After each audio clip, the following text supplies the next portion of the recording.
پیچھے مولا کی طرف لکھی ہوئی، اس میں کیا ہے؟ اشہد ان قد اقمت الصلاۃ وآتیت الزکاۃ وامرت بالمعروف ونہیت عن المنکر۔ اے اللہ کے نمائندے، اے مولا، اے ابا عبداللہ الحسین، میں گواہی دیتا ہوں، اشہد ان کا میں گواہی دیتا ہوں، قد اقمت الصلاۃ آپ نے نماز قائم کر دی، وآتیت الزکاۃ آپ نے زکات دی، وامرت بالمعروف آپ نے امر معروف کیا، ونہیت عن المنکر آپ نے نہی عن المنکر کیا۔ تو جو ان مقاصد کی خاطر نکلے اور ارادہ کے ساتھ نکلے تو وہ ہے شہید۔ تو شہید جو ایسے خود ہی بازار میں گیا یا کسی کام سے گیا اس کو کہہ سکتے ہیں، لیکن اصطلاحی معنوں میں وہ جس کو کہتے ہیں کہ اس کو خون بھی پاک اور اس کے کپڑے بھی اس کو بغیر غسل کفن کے، تو اس کے لیے بھی ضرورت ہے کس کی؟ اذن امام کی ضرورت ہے۔ جہاد کے لیے بہت ساری تاریخوں میں پڑھیں آپ تو بہت سارے لوگوں نے قیام کیے ہیں، لیکن ہم ان کے قیاموں کو وہ اہمیت نہیں دیتے۔ کیوں؟ اس لیے کہ پتہ نہیں ہے کہ آیا وہ امام کے اذن سے بھی تھا یا نہیں۔ تو اس کے لیے بھی ضرورت ہے کہ وہ امام کے اذن سے ہو، رسول ہے تو رسول کے اذن سے ہو۔ صلوات پڑھیں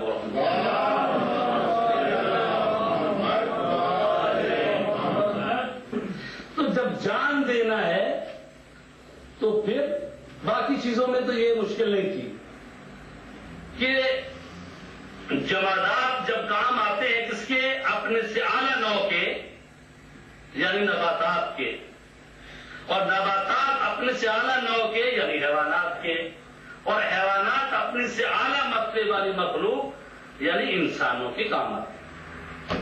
تو یہاں تو بعد والی مخلوق محتاج تھی پہلے والی مخلوق کی۔ کیسے؟ کہ پودا، درخت، سبزہ رزق پاتا ہے کہاں سے؟ وہ زمین سے، وہ نامیاتی مادے لیتا ہے، اس سے خوراک لیتا ہے، تو وہ تو اپنی زندگی کو برقرار ہی نہیں رکھ سکتا بغیر اس کے۔ اگر مٹی نہ ہو تو نباتات ہی، زندگی نہیں اس کی۔ اسی طریقے سے حیوانات نہیں زندہ رہ سکتے اگر وہ نباتات نہ ہو، اور اسی طریقے سے انسان جو ہے وہ بھی محتاج ہے اپنی خوراک میں، حیوانات کا، گوشت کا، سبزیوں کا، یہ سب چیزوں کا۔ تو یہاں تو یہ ہو گئی بات کہ پچھلی والی مخلوق نے قربانی دے دی، اپنے وجود کو ختم کر دیا اور ایک اعلیٰ وجود میں وہ آ گئے۔ جب اس وجود کو رزق مل رہا ہے تو اس کو بھی مل رہا ہے۔ تو یہاں جب انسان آیا تو اب انسان کس کے لیے قربانی دے؟ تو انسان نے جب قربانی دینی ہے تو وہ اللہ کے لیے دے گا۔ تو اللہ جو ہے وہ محتاج ہی نہیں ہے۔ پچھلے والے تو سارے محتاج تھے، تو اللہ تو محتاج نہیں ہے، وہ تو واجب الوجود ہے جمی جہاز سے۔ تو اللہ کو تو کسی ایسی چیز کی ضرورت نہیں۔ یاد لفظ واجب جب آیا تو اس کی تھوڑی سی اور تشریح کروں۔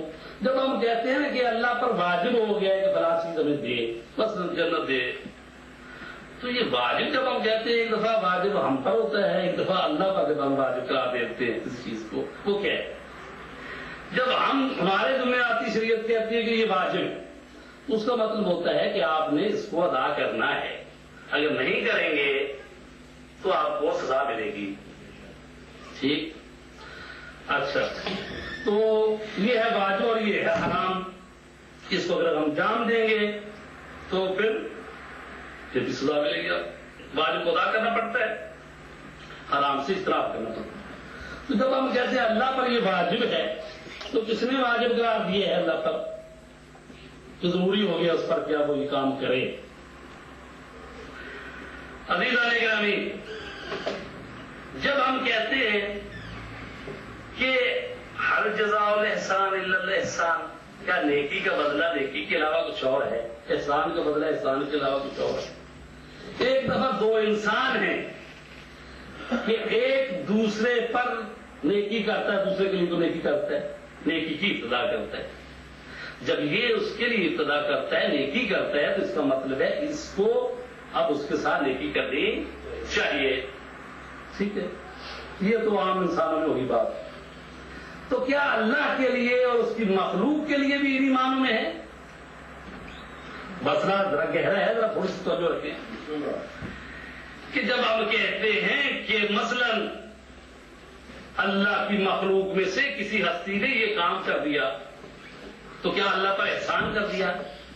یہ میں کہنا چاہتا ہوں، جب ہم کہتے ہیں کہ مثلا کسی ہستی نے یہ اتنا بڑا کام کیا تو اللہ پر احسان کیا، احسان کیا ہوتا ہے؟ احسان یہی نہ کہ ابتدا جس کی طرف سے ہوئی ہے احسان اس نے کیا ہے، اب یہ جو کرے گا تو اس احسان کا بدلہ ہے۔ سمجھ آ رہی بات؟ یعنی اگر میں کسی کے ساتھ ابتدائی طور پر کسی کے ساتھ کو نیکی کروں تو میں نے اس پر احسان کیا ہے، اب وہ اس کے جواب میں میرے ساتھ نیکی کرے تو احسان کا بدلہ احسان ہے، ٹھیک ہے؟ اس کو کہتے ہیں نا۔ تو کیا خالق اور مخلوق کے درمیان بھی ایسی بات ہے؟ اس لیے کہ خالق اور مخلوق کے درمیان ایسی بات نہیں ہے۔ اس جہان میں کیا ہے؟ ایک فاعل ہے، اس کا فعل ہے، وہ اللہ فاعل ہے اور باقی مخلوق اس کا فعل ہے، وہ خالق ہے، باقی ما سوائے اللہ مخلوق ہے، ٹھیک ہے؟ وہ خالق باقی مخلوق، تو سب سے بڑی مخلوق کون ہے اللہ کی؟ بتائیں نا، فرشتوں سے بھی بڑھ کی مخلوق ہے، کون ہے؟ سنتے تو رہتے ہیں روز، افضل ما خلق اللہ نوری، سب سے پہلے رسول پاک فرماتے میرے نور کو خلق کیا گیا، تو سب سے پہلے مخلوق کون سی ہے؟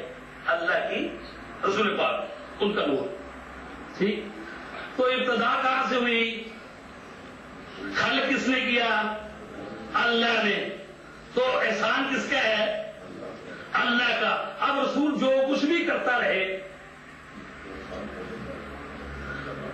جو بھی کچھ کرے، تو جب وجود اس نے دیا ہے تو وجود کے جو کمالات ہوں گے، جو خصوصیات ہوں گی، سب اسی کی تو عطا کی ہوئی ہے، لہذا احسان ادھر نہیں آتی ایسی بات۔ لہذا اللہ کے لیے کسی کا کوئی احسان نہیں ہے، اللہ واجب الوجود ہے، من جمیع الجہات، کسی جگہ پر کوئی کمی خامی نہیں۔ سبحان اللہ کا مطلب کیا ہے؟ سبحان اللہ کا مطلب ہے سبحان اللہ، پروردگار جو بھی ہم تصور میں کر سکتے ہیں، کوئی نقص سوچ سکتے ہیں، کچھ بھی ہے، اس سے تو پاک ہے۔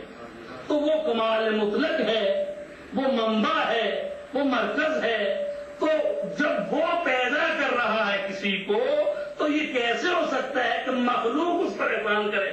مخلوق کا اس پر احسان نہیں ہوتا، وہ خالق کا احسان ہے، اس نے ایسے پیدا کیے ہیں، اس نے ایسے پیدا کیے ہیں تو ان سے یہ کمال ظہور میں آ رہے ہیں، تو یہ اس کا احسان ہے کہ اسی لیے کہ کہیں پہنچ جائیں، رسول پاک سے بڑھ کر کوئی ہستی ہے، ثم دنا فتدلى فكان قاب قوسين او ادنى، اس سے بڑھ کر کسی اور ہستی کی منزل نہیں جو رسول کی ہے، تو وہ بھی اس مقام پر جا کے پہنچے تو وہ بھی کہے پروردگار تیری معرفت کا حق ادا ہو ہی نہیں سکتا، پروردگار وہ اس طرح سے آتی ہے آواز